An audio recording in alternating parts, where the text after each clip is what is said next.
जैसे कि आप सभी जानते हैं, सच की हमेशा जीत होती है और हमारी एक छोटी सी प्रयास आप तक बड़ी खबर पहुंचाती है। तो स्वागत करते हैं आप सभी का STS न्यूज़ चैनल पर। आगे बढ़ने से पहले आप इस वीडियो को लाइक और चैनल को सब्सक्राइब जरूर कर ले और साथ में बेल आइकन भी प्रेस कर ले। चलिए बढ़ते हैं खबरों की ओर। और आप किस राज्य शहर से न्यूज को देख रहे हैं, कमेंट में जरूर लिखिए।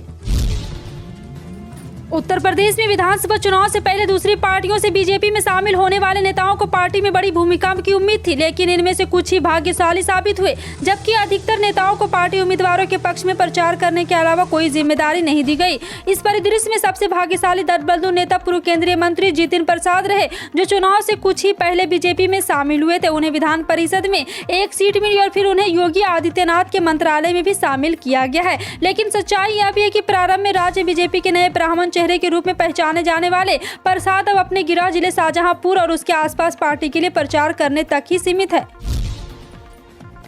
चेन्नई के मेयर पद के लिए डीएमके उम्मीदवार आर प्रिया शुक्रवार को निर्विरोध चुनी गई। 28 वर्षीय आर प्रिया ने वाणिज्य में स्नातकोत्तर किया और वह पहली बार पार्षद बनी। वह चेन्नई कॉर्पोरेशन की पहली दलित मेयर हो गई है और ऐसा करने वाली तीसरी महिला है। और आपको बता दें कि greater Chennai corporation commissioner Ghaggar Singh Bedi ने प्रिया को पद की शपथ दिलाई, जो चेन्नई की 49वीं मेयर है। प्रिया को मुख्यमंत्री MK स्टालिन, स्वास्थ्य मंत्री M सुब्रमण्यम, मानव संसाधन एवं CE मंत्री PK शेखर बाबू और चेन्नई के लोगों ने उनके नया पद ग्रहण करने में बधाई दी। कांग्रेस के दिग्गज नेता 7वें चरण के चुनाव प्रचार के लिए वाराणसी में मौजूद है। मोदी के गढ़ में कांग्रेस के पूर्व अध्यक्ष राहुल गांधी और प्रियंका गांधी ने भी सियासी हुंकार भर दी है। राहुल गांधी और प्रियंका गांधी शुक्रवार को पैदल ही काशी विश्वविद्यालय धाम पहुंच गए। जी हां, आपको बता दें कि इस दौरान बीजेपी के घबराहट भी देखने को मिली। यही वजह है कि जब राहुल गांधी और प्रियंका गांधी काशी विश्वनाथ के दर्शन के लिए जा रहे थे तो उन्हें बीच रास्ते में ही पुलिस ने रोक दिया। दरअसल पुलिस का कहना था कि काफिले की गाड़ियां वहां गेट तक नहीं जा सकती है, जिसके बाद राहुल और प्रियंका गांधी से ऑटो में बैठकर जाने के लिए पुलिस की ओर से कहा गया। इसके बाद कांग्रेस नेताओं की नाराजगी देखी गई और बाद में राहुल और प्रियंका गांधी पैदल ही काशी विश्वनाथ धाम तक पहुंचे।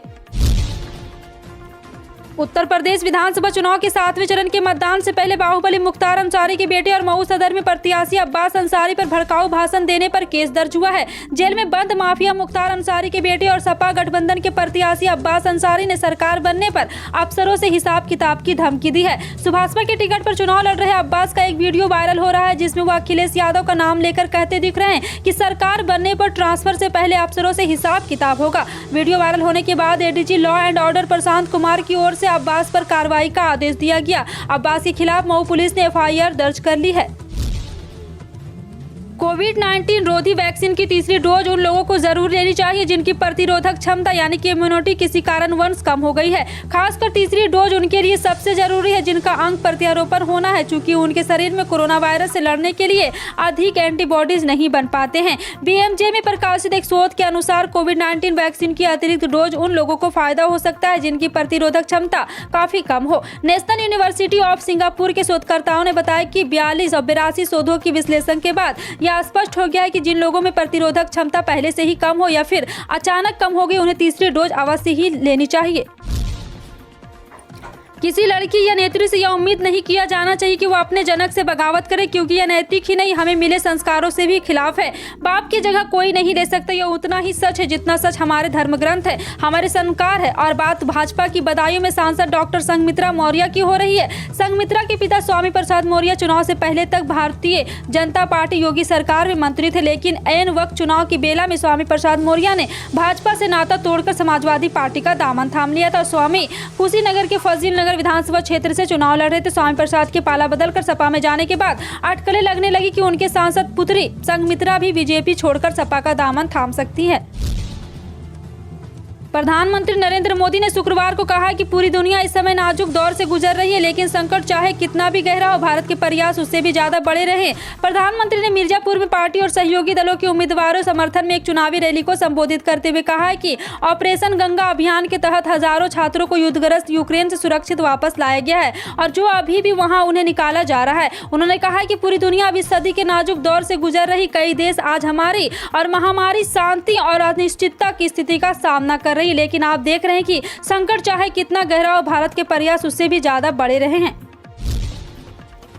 कांग्रेस द्वारा यूक्रेन मामले में राजनीति करने पर प्रदेश के गृह मंत्री नरोत्तम मिश्रा ने आज पलटवार किया। उन्होंने कहा कि केदारनाथ में आई आपदा के समय विफल रहने वाली कांग्रेस मोदी सरकार की कोरोना से लेकर यूक्रेन तक की सफलता पर विलाप कर रही है। कांग्रेस की तो मानसिकता ही यही रही है कि जब भी देश के मान बढ़ाने वाले घटना होती है और सवाल उठने लगती है। गृह मंत्री ने कहा कि यूक्रेन मामले में चार केंद्रीय मंत्री वहां फंसे भारतीयों को वापस लाने के लिए रात दिन प्रयास कर रहे हैं। यह मोदी सरकार की सफलता है कि वहां फंसे हजारों भारतीयों की सुरक्षित वापसी हो चुकी है और बाकी की होने वाली है।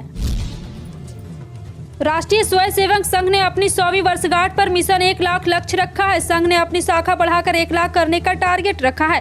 3 साल में नई 1 लाख शाखाएं खोलने की तैयारी है। गुजरात से शाखाएं बढ़ाने की रणनीति बनेगी। दरअसल साल 2025 में संघ 100वीं वर्षगांठ मनाएगा। इसके चलते 11 मार्च से अहमदाबाद में संघ की प्रतिनिधि सभा की बैठक है। 5 राज्यों के चुनाव नतीजों के बाद अहमदाबाद के कर्णवाती में राष्ट्रीय स्वयंसेवक संघ के 3 दिनों की अखिल भारतीय प्रतिनिधि सभा की बैठक शुरू हो रही है।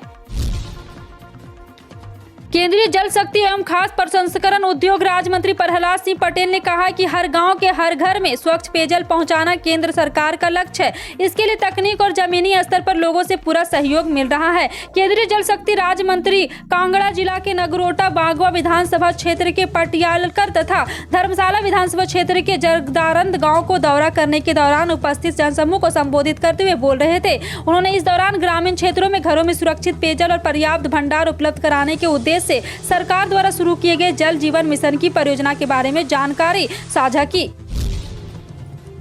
भाजपा प्रदेश अध्यक्ष एवं सांसद सुरेश कश्यप ने कहा कि मुख्यमंत्री जयराम ठाकुर ने हिमाचल प्रदेश के सर्वांगीण विकास के लिए एक बेहतरीन बजट प्रस्तुत किया है। यह बजट शानदार एवं जानदार है जिसमें हर वर्ग का ध्यान रखा गया है। उन्होंने कहा कि हिमाचल के बजट में वृद्धा पेंशन के लिए आयु सीमा को बढ़ाकर 60 वर्ष कर दिया गया है। इसके बड़ी सामाजिक लाभ होने जा रहा है। पशुपालन क्षेत्र के लिए 469 करोड़ रुपए का प्रावधान किया गया। इस कर्मयोगी सरकार ने पहाड़ी गाय के संरक्षण हेतु उत्कृष्ट फार्म स्थापित किए जाने का प्रावधान किया और कृषि क्षेत्र के लिए बजट में 583 करोड़ रुपए का प्रावधान किया गया है। भारतीय थल सेना के पूर्व अध्यक्ष सुनीत फ्रांसिस रॉन्ड्रिग्स का शुक्रवार को निधन हो गया। 1990 से 93 के बीच भारतीय थल सेना के नेतृत्व करने वाले रॉन्ड्रिग्स 88 वर्ष के थे। एक आधिकारिक बयान में यह जानकारी दी गई कि वह 2004 से 2010 के बीच पंजाब के राज्यपाल भी रह चुके थे। और आपको बता दें कि भारतीय थल सेना ने ट्विटर पर कहा है कि थल सेना अध्यक्ष जनरल MM नरवणे और भारतीय सेना के सभी कर्मी जनरल रॉन्ड्रिग्स के दुखद निधन पर हार्दिक संवेदना व्यक्त करते हैं। हिमाचल प्रदेश के चुनावी साल के बजट में इस बार सरकार ने हर किसी को खुश करने की कोशिश की है। आइए आपको बताते हैं कि इस बार किसे क्या लाभ मिलेगा, कितना मानदेय मिलेगा। मानदेय बढ़ाने की घोषणा आंगनबाड़ी कार्यकर्ताओं को 9,000 रुपये प्रति माह मानदेय, मिनी आंगनबाड़ी कार्यकर्ताओं को 6100 रुपये प्रति माह मानदेय, आंगनबाड़ी सहायिका को 4700 रुपये प्रति माह मानदेय, आशा वर्कर को 4700 रुपये प्रति माह मानदेय, सिलाई अध्यापकों को 70,000 यहाँ पे दिया जाएगा। और आपको बता दें कि 3500 रुपये प्रति माह मानदेय, वाटर कैरियर शिक्षा विभाग को 3900 रुपये प्रति माह मानदेय और जल रक्षक को 45,000 रुपये प्रति माह मानदेय देने का वादा किया है। चुनाव में हर प्रत्याशी प्रचार के अलग अलग तरीकों से आम जनता से जुड़ने की कोशिश करता है। जिसका तरीका जितना अलग होता है, जनता के दिल में उतरना उतना ही आसान हो जाता है। यूपी विधानसभा चुनाव में गाजीपुर की जमानिया सीट पर ऐसे 2 प्रत्याशी हैं जो अपने अनोखे तरीके से जनता के बीच जगह बना रहे हैं। कांग्रेस प्रत्याशी फातिमा शमशाद का चुनावी कार्यालय इस समय चर्चा का विषय बना हुआ है, जहाँ सभी दलों के प्रत्याशी घरों या पार्टी कार्यालय में अपना प्रचार अभियान चला रहे हैं। वहीं फातिमा ने अपना कार्यालय मड़ई यानी कि झोपड़ी में बनाया है। पिछले 25 दिनों से फातिमा इसी झोपड़े में अपने चुनावी कार्यालय को चला रही है। केंद्रीय सतर्कता आयुक्त और सतर्कता आयुक्त के खिलाफ आई शिकायतों पर कार्रवाई के लिए दिशा निर्देश बनाने की प्रक्रिया शुरू कर दी गई है। कार्मिक और प्रशिक्षण विभाग ने एक RTI का जवाब देते हुए जानकारी दी। गौरतलब है कि मौजूदा समय में केंद्रीय सतर्कता आयुक्त और सतर्कता आयुक्त के खिलाफ भ्रष्टाचार और अन्य तरह की शिकायतों से निपटने के लिए कोई दिशा निर्देश नहीं है। RTI के जवाब में विभाग द्वारा कहा गया है कि मुख्य सतर्कता आयुक्त के खिलाफ शिकायतों के लिए दिशा निर्देश तैयार करने की प्रक्रिया विभाग द्वारा शुरू की गई। इसके अलावा कार्मिक और प्रशिक्षण विभाग को पूर्व केंद्रीय सतर्कता आयुक्त के खिलाफ कुल 4 शिकायतें प्राप्त हुई। कार्मिक और प्रशिक्षण विभाग ने बताया कि कार्यालय को वर्तमान केंद्रीय सतर्कता आयुक्त के खिलाफ कोई शिकायत नहीं मिली है। फिलहाल आपका इन सभी खबरों पर क्या कहना है, कमेंट सेक्शन में टाइप करके जरूर बताएं। पल पल की अपडेट जानने के लिए जुड़े रहें आप अपने NTS न्यूज चैनल से। मिलते हैं अगली बड़ी खबर में, तब तक के लिए जय हिंद।